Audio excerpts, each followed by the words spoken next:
How's it going, everyone? Taylor Sadusky here, back on my YouTube channel, continuing the series Meet the Media, and you know who I have with me, Scott Procter, Scotty Bands, all the nicknames. How you doing today, first and foremost? I'm doing well. I appreciate the invite. Let's talk a little bit. Let's meet the people. Let's let the people meet me a little bit. I'm excited he doesn't to talk realize about this. You're so humble, but he is a local celebrity. Not a chance. Seriously. Mm-mm. You go to public places that people screaming your little tagline, so everything. That was cool. I'm not gonna lie. That was probably one of the coolest things. One of the coolest things probably happened to me just out in public, hearing the squad. Somebody say every day on the show. That was dope to hear. You taking pictures with fans yet and everything, or? That has happened before, and that's just also like just a cool humbling moment too. You know what I'm saying? Like I think probably the first time was actually like the week. I guess probably like my last game before I transitioned from Colorado over to DNVR. I'm sure we'll get into that a little bit, but we were out in Orlando, and like that was like people were showing love, and like that was different because we weren't in Colorado. You know what I'm saying? Like especially like so early on too, because you were just headed in too. So pretty much. So like people, you know, I pulled up right to the stadium right before the game, or you know, pre-game and whatnot, and somebody recognized me like, "Hey, I'm down in Orlando." Like, "Hey, Scott, you on DNVR, right?" Woo! So it's nationwide. That's awesome. Yeah. Buff Nation is real. Like they rock. If they rock with you, they rock with you. I'm sure you know because they love you. They love Buff Nation. Love them to Taylor Sadusky. Got a little fan club. You know going. for sure. Anyway, we want people to know more about you. Like we know what you do. We know what you're capable of. You know all your abilities, accolades. But let's start off early on. So how did you get into sports? Who made you love sports and all that kind of stuff? Yeah, for sure. I mean, football was probably my first love. You know what I'm saying? I played starting when I was 5 years old in first grade, and I played all the way through college. So football was always something that I knew even at a young age that when I was done playing, I still wanted to be involved in it somehow. And I guess kind of at a young age, I just kind of had a knack for writing, and that just kind of came natural to me, just putting words together, you know, both written and just spoken. And then when I got to high school, I took like a sports journalism class, and that was kind of the beginning where it all clicked for me. I'm like, oh yeah. This is what I need to be doing. The media side of it, right? This is what I need to be doing, you feel me? So, obviously I played college football. I played at D3 in northern Wisconsin. We were just talking about, you know, just an hour and a half south of the Twin Cities in Minnesota. I played all 4 years there in college. I played quarterback. I was starting quarterback, team captain my senior year.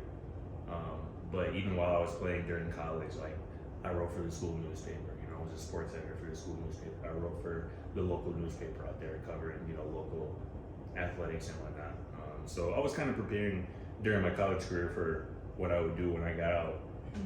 Obviously, and again, I knew that I wanted that to involve sports, particularly football, if I could help it. So. Just that one industry, everyone be a doctor, firefighter, tattoo artist, something random like that. It was always the flavor. Literally none of those things ever intrigued me or interested me. Yeah. Literally, like I was telling somebody recently, like I think we were talking to maybe Jake, or we were talking on the show, but when I was younger, like I wasn't really watching, like don't get me wrong, I did, but like I wasn't really watching like Disney Channel, and I was on the Sports Center. Like I would wake up and turn on Sports Center, like NFL Network, you know what I'm saying? So like, it's kind of always just been ingrained in me.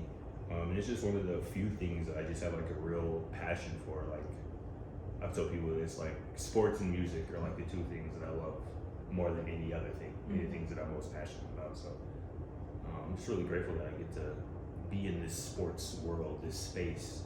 It's competitive too, so it's hard to even get drafted into it too. And that's a good point you bring up, because a lot of the times I think of life as a sport, you know? Like we are, I just think about that a lot. Like I could compare like life and work a lot to sport and football, because it is kind of the same. Like we're all grinding for something, just like a athlete does. Like they're grinding for their season, for their moment. And we're all similarly doing like, you got this dope podcast because you want to make it big. Like I've been putting in this work because I want to be, you know, in an NFL stadium every Sunday. Like I want to be covering an NFL team. Like I want to make it to the leagues, to the big leagues in what I do. Exactly. You know what I'm saying? So I feel like a lot of people can kind of apply that, you know, in whatever they have going on in their work or personal life in sports. A lot of times it helps me at least.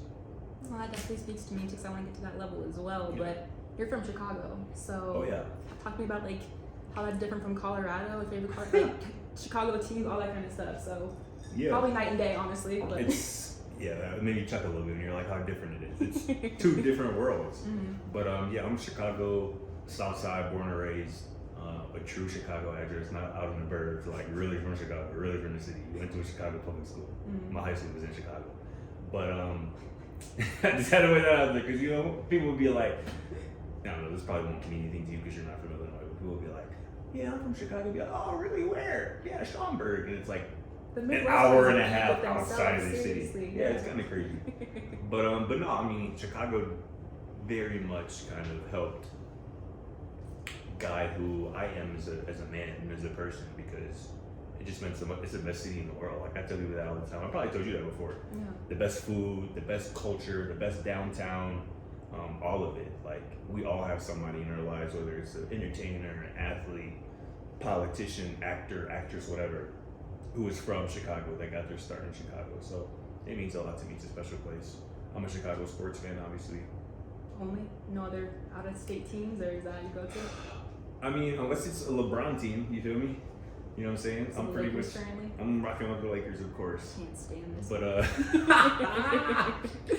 But no, otherwise I'm Chicago sports. Bears, Bulls, Blackhawks, White Sox, not the Cubs, frick the Cubs. But it's a tough time to be Chicago sports fan right now, but somebody's got to do it. You know, we stay loyal, you know what I'm saying, even during tough times. But Denver had that spill too for a minute. We're on like the upside of it, but we had some times where it was like y'all detrimental. are definitely up right now. Nuggets tough, the Avs tough, yeah, for sure. But no, it's definitely different. And it was I wouldn't say it was too much of an adjustment because I've moved around quite a bit. Like, I haven't lived in Chicago since I was in high school. You know what I'm saying? Like, I went to college out of state. My first job after college was at a really small USA Today paper in Richmond, Indiana, which is like small town Indiana, if you can possibly imagine that. Any smaller than that is crazy. I know. Population like 37,000. I worked there for a year. It was my first, like I said, post-grad job. Before I moved to Milwaukee to write for a media company out there doing sports. I was actually stayed there for 3 years. Probably because I got a promotion kind of halfway, about a year in to when I got it, and that's kind of was my step before. Obviously, I went to Colorado, but it's different. Like, just living in the Midwest pretty much my whole life before I moved out here. It's different in culture and food. I can't say that the food is. Don't say it. I know where this is going. The food out here in Colorado is just leaves a little bit to be desired, I say. And this is a conversation that I've had with people. You know, a lot of other people who have migrated to Colorado, but it is what it is. You know, it's a beautiful state though. Like, I still haven't gotten used to just seeing the mountains every day. Like, it literally makes my You're day. like right there. I can see them right now. The doors open, swear. literally. It's one of my favorite things to do when I first wake up in the morning. You just open my blinds and just look out there and just take it all in. It's beautiful. Can't get that in Chicago. Maybe. Sure can. So when you first got the call to come to Colorado, you were with the Coloradan. And so how was that? How did you apply? Like, what was the interest to come follow this team? Did you have like a much of like the buff on your radar before that kind of stuff, like their history or anything before Prime, or what was it? Not at all. Like, quite literally not at all. Like, none of like that 90s magic that you had no. back in the day, or No. And it's funny because like I really just have no recollection of the history. And again, like, being somebody from Chicago, when I tell you that the University of Colorado and the Colorado as a state is just not on anybody's radar out there in the Midwest, particularly Chicago, before the arrival of Coach Prime, is like, I'm telling you, that's fact. You know what I'm saying? And like, obviously the 2023 season, Coach Prime's first year, the 4-8 season, obviously didn't end well, but like, I can tell you that like, there were people in Chicago that were like watching Colorado games like for the first time because Coach Prime was there, you know what I'm saying? And like I said, my previous stop before the Colorado, when I was there for 3 years, and that was the longest I've ever had a job, you know, not because I couldn't keep one, but like, I always felt like after a year, I was like, I need to do something. Right. Yeah. So I was at that previous stop for 3 years, and it got to a point where I'm like, yeah, I'm ready for something new. And then, I just came across it one day. I'm probably LinkedIn or whatever the other one is, Indeed, Coach Prime reporter. And I'm like, it was listed as that, Coach Prime reporter? Coach Prime. My first job at the Colorado one, it wasn't really to cover University of Colorado. He was like CSU, right, or something like that, or? Well, I mean, yeah, the paper historically covered CSU, so that was a new thing for the paper, and I think that was started from the Rocky Mountain Showdown in 2023. You know, that epic game, the double overtime game, again that Travis, got cheap shot and whatnot. Yeah. Obviously, Kevin, who was the CSU reporter at Colorado, he was writing about the game from the CSU side, and the numbers exploded. Obviously, because it was Coach Prime in that game, there was so much, into it. So I think at that point, the paper kind of decided we should probably get somebody in here to cover Coach Brian full time. And that's kind of how that started. So yeah, like I said, when I saw that Coach Brian reporter, because again, that was the role, Like to jumped cover off the page too a little bit. It's kind of crazy. Seriously. So I was like, this sounds crazy, and it sounds like exactly what I need to be doing though, like my next step. You know what I'm saying? Because it's pretty much an NFL team. Coach Prime at the head of it, like this is pretty much a 30-30 NFL team in terms of exposure, in terms of eyes on the program, and just him as a man and coach. So yeah, when I saw it, I applied quickly, and I forgot about it for like 3 weeks. Like it took a while to hear back. Like I quite literally forgot about it, and then I got an email like, "Hey, we'd love to talk to you about this." You know, did the interview over the phone. I think I nailed it. I think that's fair to say now that obviously I got the job, but yeah, that was kind of my first, helped me get my foot in the door in Colorado and with the program. Especially in a big market like that too, that's huge. Like get on that for sure. So Yeah. It's awesome. Yeah. But yeah. And then you covered the team for the first season, second season, now the third season. But with that, do you have like any memories that you're just like, wow, that was so cool to be a part of? Like this just sticks out in my brain now. Like that memory was everything. Like it's game, anything. Well, this was actually my first season covering the team. You weren't here for 111 or 111? Hell no. I thought you were. Oh, Okay. hell no. No, I've only been living in Colorado for about 15 months now. You came in with me then. Okay. Yeah. Gotcha. So yeah, this 2024 season is all I know, and I like to think that the success of this 2024 season was probably due to me, because I came here, that 9 wins. I said he was humble. I said he was humble. I take it back. I take it back. I gotta get a little bit of credit for the 9-win season, No, I'll let you stop. have it. But no, I mean, like I said, this was everything that I could have imagined. You know what I'm saying? Like this is my first year covering the team, obviously, and they had this season that they just had, being able to cover a Heisman Trophy winner. Being able to go to New York and obviously cover the Heisman ceremony and whatnot. I think Shedeur Sanders is the best quarterback in college football too, obviously, and being able to just interact with him and be up close with him and pick his brain, ask him questions, talk to him. What I was. People dream on that too. Like the day job that we have, is everything. But people are like, oh my god, like that's so crazy cool. Especially at the college level. It is because we know those are pros. We're gonna look back 20 years from now, like, damn, remember when we used to cover Colorado? And then there's I'm just getting around, like I was there. Yeah, it's crazy. But in terms of, you asked about memories, right? Mm-hmm. That Baylor game, right? I mean, that was catch. ridiculous. And again, it's like, just to take you kind of behind the curtains a little bit, like I'm up in the press box, like writing during the game, you know what I'm saying? Like, so I can get something published almost as soon as the clock hits 0 at the end of the game. I had to rewrite that story like 4 different times during that game because I'm like, they're gonna lose. Okay, they're actually gonna win. Oh, they're actually gonna lose this game. Oh wait, this is gonna be an all-time thriller, that goes into overtime, that only goes to overtime because of a Hail Mary that ends on a forced fumble at the goal line by the Heisman Trophy winner. Like this is seriously stuff that movies are made of. So that Baylor game for sure stands out. Like I mentioned earlier, that UCF trip was certainly memorable because if you remember, like that was just 2 weeks after the Nebraska game, which obviously didn't go well. That was just a week after CSU, so that was kind of their first. And obviously, it was first Big 12 game of the year, and they were 18, 17-point underdogs, and they ended up putting belt to ass on them boys. You know what I'm saying? Defensively, offensively, run game was popping off. Everything. So that was a fun one too. So probably those two probably stand out for me, UCF and Baylor. Definitely that LeJohntay catch. I still like the video, so like it was so cinematic, the rain with coming the down. Rain, oh yes. my gosh, we thought it was a wrap, but that was crazy.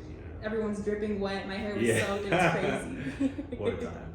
Definitely. But we got into it. You mentioned Shedeur talking and stuff like that. You've been very, very public of saying that he's gonna be a Brown. Mm-hmm. You still stand on that to this day? Oh yeah. Okay. And it is an unpopular opinion for depending on what circle you're in. Yeah, I mean it just makes too much sense to me, right? I mean. Think about it, the Browns recently, there was a lot of news around them involving Myles Garrett, right? Their franchise player, a future first ballot Hall of Famer, their edge rusher. He was asking out, but they came to an agreement. He's back. Their All-Pro, 4-time, I believe, All-Pro guard, offensive guard, is back. He was mulling retirement, and it just makes me think like those two guys in particular who played a lot of football. Myles Garrett, in his case, he literally axed out. He's like, I don't want to be in Cleveland anymore. Mm-hmm. What changed?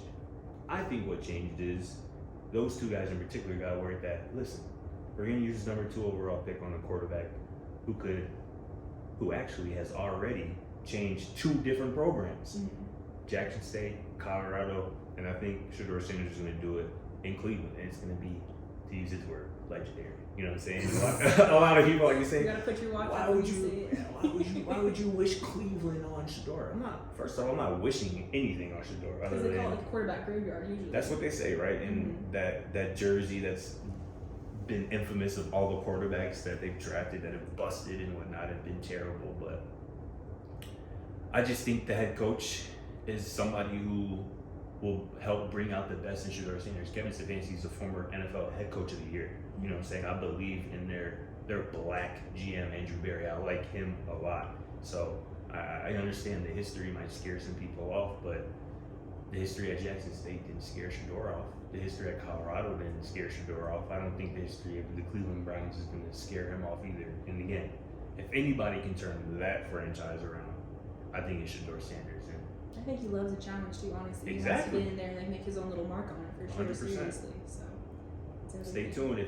When y'all hear that number 2 overall pick from the Cleveland Browns being Shedeur Sanders, remember who told y'all first? Scotty D. Pockets. Can't even call him Scott anymore. Just call him Scotty Pockets, honestly. I don't know, unless he's a giant, but we won't get into I wouldn't mind that either, though. Honestly, if you think about it, like both their offensive lines were pretty like neck and neck, like worst of the barrel last year. You know, yeah. like one that had like a worst block rating, one had a worst pass rating, you know, stuff like that. So it kind of just depends. But I think both those spots would be ideal. I just think the Browns is going to be the spot because they pick first, you know, or at least before the Giants do. Exactly. They might trade up too. You never know. They might. Things have happened. They might. I don't see him being a Raider though. I don't see that on my radar.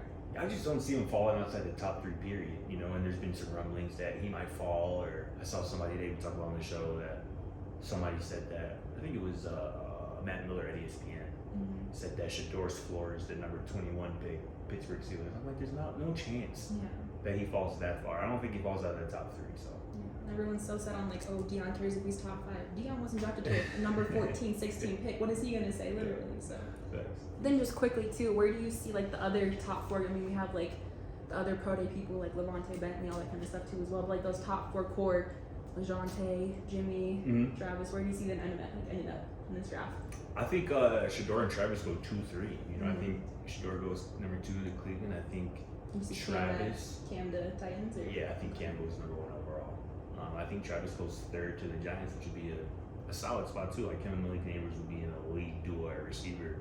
Travis will instantly be their best cornerback on the roster. So I think it's a good spot for him. I think New York will be good for Travis as well. The rest of the guys, it's really gonna, you know, all depend. I think they'll probably be day 3 picks, but you know, if anybody's watched the DNVR Buff show throughout the 2024 season, you already know how much I love LeJohntay Western. He is my favorite Buff. You were his first fan probably out here, honestly. You gave him like the hype he needed. You feel me? He's like, always undersized. He's a little too shifty. He doesn't get there. But I'm just like, that's perfect though. You need that. Thank you. Yeah. Thank you, bro. Literally, like last winter, you know, before the season, like when LeJohntay got to Colorado because Shedeur recruited him on Twitter. You know what I'm saying? Said that, hey, we need you under the pool. We need you. You know what I'm saying? So. And he wasn't even like a name that was on the radar beforehand. Like you didn't see him like on anything posted up or anything. Again, he was very productive at FAU, but yeah, he just flew under the radar. Probably because of the school, probably because of his size. You know, he's $170 probably. You know, 5'10" probably. You know what I'm saying? But the heart of a lion. And again, I knew right away that he was going to be a problem. I was trying to tell people, and all I heard was he plays at a small school. He's too small. All right, watch this, and literally watch what he did. You know what I'm saying? So I think LeJohntay Western is going to be a dog in the NFL. Well, no matter where he goes, assuming he has a quarterback who can get him the football. I think Will Shepard, who obviously ran a 4.59, I believe, at the Pro Day yesterday, which I think is solid for him. You know what I'm saying? This son, he's 6'3", 6'4", 200, and, you know, getting 10 pounds. You know, he is a jump ball specialist. You know? And he had great flashes this season, too, when he was able to throw the ball. His touchdown catch that he had against UCF, maybe the best catch I saw all year in person. That was his first of the season, too, right? That he had? I think so. I'm I think sure. you're right. I think that was his first touchdown catch. It was a big one, too, right at the goal line. Huge.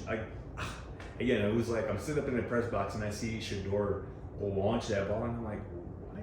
That's gonna get picked off. And then I just see Will just leaping into the frame underneath it. It was so nasty. But yeah, you're not. You know, he's gonna have his space. in the NFL. You know what I'm saying? I would say the same thing for Jimmy Horton Jr. because of his speed, because of his potential return ability. I think BJ Green, who obviously led the team in sacks this year, who was really productive at Arizona State before he even came to Colorado. I think because he plays a premium position of edge rusher, somebody's gonna, have a spot for him. And I would say the same thing for the block bully. Chidozie, like, he's gonna have a role because of he plays a role that's valuable in the NFL, a run stopper, somebody who can make a center's life a living hell for an entire Sunday. Impact the run game, push the pocket on the quarterback. So those guys in particular, you mentioned Levante, I think he's gonna have a place as well. He looked really good, running through drills at Big 12 Pro Day as well. So this is an impressive, kind of class of draftees that, Colorado is going to be sent to the league. Especially for Colorado, because even last year it was pretty productive, but this year it's stacked. The room is stacked for the draft and everything, so I think it's awesome. But yeah, good stuff for sure. And then let's preview this coming season. So there's not much. We're just getting into spring ball, that kind of stuff too as well. Spring break's on the horizon. But with that being said, like looking on the offense and defensive side, like what rooms do you see just like these is stacked? Like these are going to be highly competitive. Going against other teams, just like what do you see like the benefits that we've picked up in the transfer portal and like the signees from freshmen and whatnot? Yeah, I mean, we talked about it a little bit recently on the show and whatnot. I mean, we can start defensively. I think looking at maybe the best cornerback trio in college football, certainly in the Big 12, I was with obviously DJ McKinney returning, Colton Hood back, and obviously Preston Hodge, kind of getting another year of eligibility due to the JUCO, the Diego Pavia rule. Those three at cornerback, I mean, that's going to be clamps. Like, that's no fly zone for real. And then you look at the safety spot, Carter Stoudemire will probably be one of the starting safeties, and then Tawfiq Byard, who, transferred in from South Florida. He's Sharp 2.0, you know what I'm saying? Cameron Stillman Craig 2.0, you know what I'm saying? I talked to Cam recently, and he told me he sees a lot of his game and Tawfiq's game, and they play really similar, really close to the line of scrimmage for a safety. They can make plays on the football, are great open field tacklers. And then the front, I think, obviously, Colorado led the Big 12 in sacks in 2024. I think they could very well do that again with some of the guys that they're returning, Amari McNeil, Keaton Wade, Samuel Kinwola, and then some of the transfers. G.E. Modis was ESPN's #1 ranked defensive transfers coming in from Alabama. If you played for Nick Saban, which he did a lot in 2023, if you could play for Nick Saban, you can play on my team. I want you on my team. Yeah. So G.E. Modis is going to be a dog, a guy that I think Colorado football fans are going to fall in love with this year. And then offensively, right? It starts up front with the offensive line, seat, and whoever's going to line up on the rest offensive line. I really like Zyke Crisler, the guard they brought in from Illinois. Big fella, 6'7", 350, Taylor. 6'7", 350, that's massive. That's you know what I'm saying? That's like a mini house, honestly, on wheels. I swear. And he's really experienced. Like, he started 30 games at Illinois in the Big Ten over the last few years. 2-time All Big Ten honorable mention. So I think those two guys are obviously going to be locked-in starters, and then how you figure out the rest of the offensive line is going to be important because it's all about supporting whoever's under center at quarterback, right? Whether that's Caden Salter or the freshman phenom Julian Lewis, and obviously their quarterback competition is going to dominate, the spring storylines. But yeah, that's going to be fascinating to watch because they're going to have weapons to throw to. The receivers are going to be cold once again. The Millers, Marion, Draylon, Joseph Williams, the transfer from Tulsa, Terrell Timmons, the freshman that they brought in, obviously 3 or 4 of them, I can see 2 or 3 playing right away as a freshman at the receiver spot. So it's going to be fun. There's a lot of talent. And obviously Coach Prime said recently that he believes this team is better than it was last year, which people might balk at because obviously you're losing the Heisman Trophy winner and you're losing maybe the best quarterback in college football. But I think he's right because this is a more well-rounded, deeper, kind of more balanced team.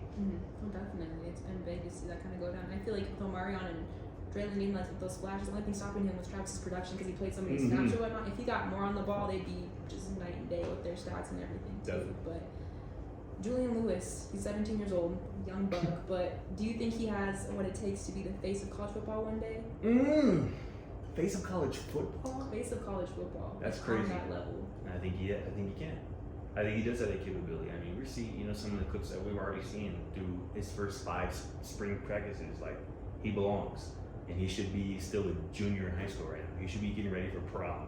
But he's already. You feel me? Like, that's crazy to think about. And you're talking about him as maybe the face of college football. And I think that's valid. He's not even legal yet. And like, At all. Like, this is somebody who is way older mentally than, than their age, might dictate. And yeah, he is a future star. And obviously it wouldn't surprise me at all if, I think he's going to play this year. I don't think he's going to be the week 1 starter. I think that would be Caden Salter. But I think Julian is going to play this year. And I think he's going to give flashes that make people think like, oh yeah, he might be the face of the sport here in a year or 2. Because again, this is a young man's game. Football is, Arch Manning, people already want him to be the face of college football, and he hasn't even had a full season of starts under his belt. So the sport is always going to gravitate towards the younger guys, and I think Julian might benefit from that in a year or 2 for sure. I agree, definitely. I think he has so much poise. He gives me so much like reminders of Shador, because Shador is so laid back, but like mentally so strong and just above his years in that way too as well. So I think he just leads a team not by like voice but by action. And I love that, and that's huge. No doubt. He's a leader. They both are, him and Caden for sure. Definitely. So just getting back to Coach Prime, like what is the it factor? Because you were quarterback yourself. If you were still a player, like what would draw you to him and make you be like, that's the team I gotta go support and get on? It's everything. It's everything that he brings as a man and as a Pro Football Hall of Famer, the best to ever do it at his position. I mean, that's free game every day that you're getting from him and the rest of the staff that he's put together. Adding Byron Leftwich this week, adding Marshall Falk recently, Warren Sapp going into his 2nd year. His coaching staff is ridiculous. And again, if you're a elite receiver or a defensive lineman or defensive back, why would you not want to come to Colorado to be coached by the very best? Why not? That's a better question than why. Because there are too many things. You're going to have exposure. You're going to be on national TV every week. You're going to have the best food because Chef Solomon be going crazy. 2 Chainz on the sidelines watching you ball out. You're going to have celebrities. You're might have concerts after a win in the locker room. You feel me? Like and that's just daily for you. Like it just comes natural probably. Exactly. So it's the place to be in college football at this point, as long as Coach Prime is here. So that's exciting because again, it's a far cry from, I'm sure, what Colorado University was from a football perspective, 5, 10, maybe 15 years ago. Not even that. Talk about 4 years ago. Something like that. When I was in school, it was night and day. There was like a revolving door of head coaches, so that's crazy. It was ridiculous. But that's wild. Looking to the records and whatnot, we saw his first season before Prime got here. Carl Durrell 1-11, improved to 4-8, now 9-4. Do you see double-digit wins and potential like leading the Big 12 this year with this team, or?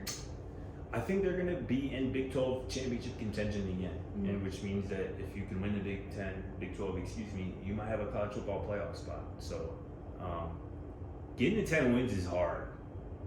So I don't want to put that on them just yet. Getting to 10 wins is really difficult.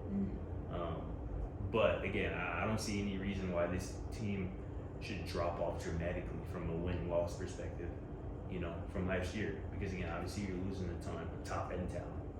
Guys we talked about, Shador Travis and LeJonte, Will, Jimmy, the rest of those guys, even Cam and Shiloh defensively.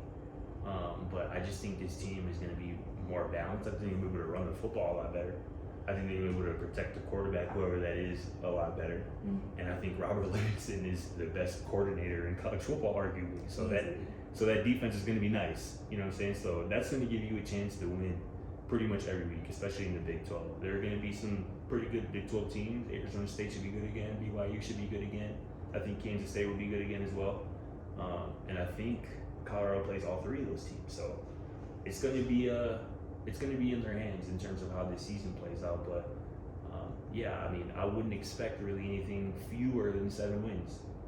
So I think that's kind of the range right now, kind of that 7 to 10 win range for sure, which I'll be a lot of runway before week 1 comes. And for media's sake, winning is always so much better than losing. Because asking those hard questions, all that kind of stuff, like you're on the chopping block sometimes. It's crazy. So no doubt. We want success more than anything for this team, And one thing randomly about that just made me think about what impressed me about Coach Prime and Shador this season is obviously there wasn't a lot of losses. There's only 4 in the whole year, including the bowl game. But after every loss, they face the music, post game. Like you said, it's kind of tough sometimes to be in those post game pressures after a loss. You can feel it. You can feel it. But again, this was my first season on the beat. That Nebraska game after, I didn't know how Coach Prime was going to walk into that post-game presser. I'm so glad we had to go interview Matt Rule that time. Yeah. I had to deal with that. Oh my God, thank you God. I didn't know how Coach Prime was going to enter that press run. I was really intrigued to see how he would handle himself, because that was a pretty embarrassing loss against a rival. Yeah. Right. Previous season I went down. I think it'd be like another. Yeah. Yeah, but him and Shador, they faced the music. They answered every question. They weren't short, you know, because sometimes after a loss, you'd be like, nah, I didn't see it. You know, athletes might get short with you because they're rightfully pissed off.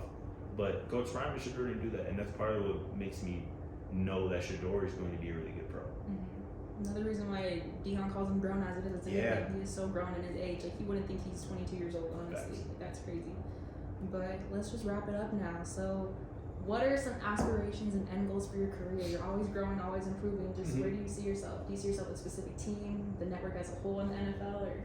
I think next I wanna go back to Chicago and cover the Bears. Mm-hmm. Yeah, I don't know how soon that might be, but that's kind of something I want to do. Personally, it would be, I think, really rewarding and fulfilling for me to be back home. You know, cover the team that I grew up rooting for. Yeah. It'll be really full circle for me.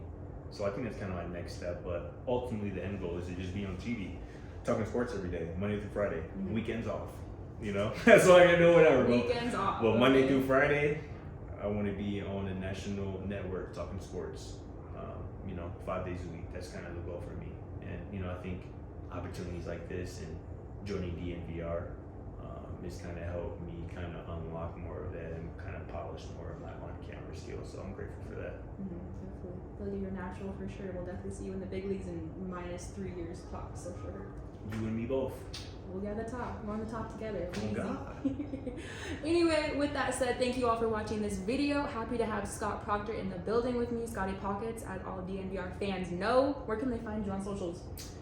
Follow me on Twitter, now known as X, at Scott Procter _. My last name is spelled ER, not OR. It's a common mistake, but yeah, go shoot me a follow for all the Buffs news that you need, and shout out to you for inviting me on. It's been dope chopping it up with you. Keep killing it, because that's what you're doing right now. You're going up. Appreciate you. Amazing. Thank you guys again, and we will see you next time. Bye.